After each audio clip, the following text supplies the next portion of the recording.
Acts 23. Paul looked straight at the Sanhedrin and said, "My brothers, I have fulfilled my duty to God in all good conscience to this day." At this the high priest Ananias ordered those standing near Paul to strike him on the mouth. Then Paul said to him, "God will strike you, you whitewashed wall. You sit there to judge me according to the law, yet you yourself violate the law by commanding that I be struck." Those who were standing near Paul said, "How dare you insult God's high priest?" Paul replied, "Brothers, I did not realize that he was the high priest, for it is written, 'Do not speak evil about the ruler of your people.'" Then Paul, knowing that some of them were Sadducees and the others Pharisees, called out in the Sanhedrin, "My brothers, I am a Pharisee, descended from Pharisees. I stand on trial because of the hope of the resurrection of the dead." When he said this, a dispute broke out between the Pharisees and the Sadducees, and the assembly was divided. The Sadducees say that there is no resurrection, and that there are neither angels nor spirits, but the Pharisees believe all these things. There was a great uproar, and some of the teachers of the law who were Pharisees stood up and argued vigorously. "We find nothing wrong with this man," they said. "What if a spirit or an angel has spoken to him?" The dispute became so violent that the commander was afraid Paul would be torn to pieces by them. He ordered the troops to go down and take him away from them by force and bring him into the barracks. The following night the Lord stood near Paul and said, "Take courage. As you have testified about me in Jerusalem, so you must also testify in Rome." The next morning some Jews formed a conspiracy and bound themselves with an oath not to eat or drink until they had killed Paul. More than 40 men were involved in this plot.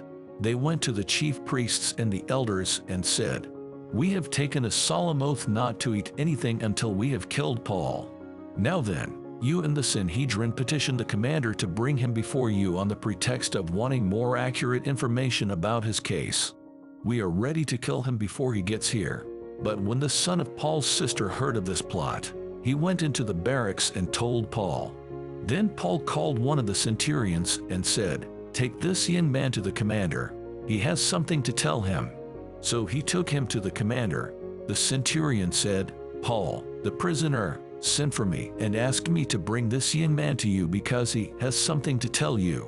The commander took the young man by the hand, drew him aside, and asked, "What is it you want to tell me?" He said, "Some Jews have agreed to ask you to bring Paul before the Sanhedrin tomorrow on the pretext of wanting more accurate information about him. Don't give in to them, because more than 40 of them are waiting in ambush for him. They have taken an oath not to eat or drink until they have killed him.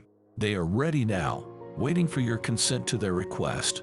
The commander dismissed the young man with this warning, "Don't tell anyone that you have reported this to me."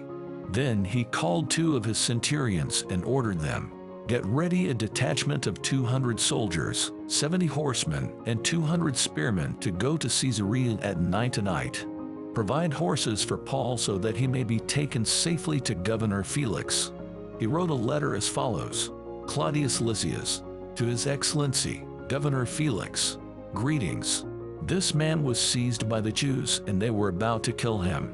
But I came with my troops and rescued him, for I had learned that he is a Roman citizen.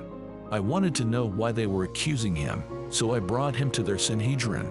I found that the accusation had to do with questions about their law, but there was no charge against him that deserved death or imprisonment.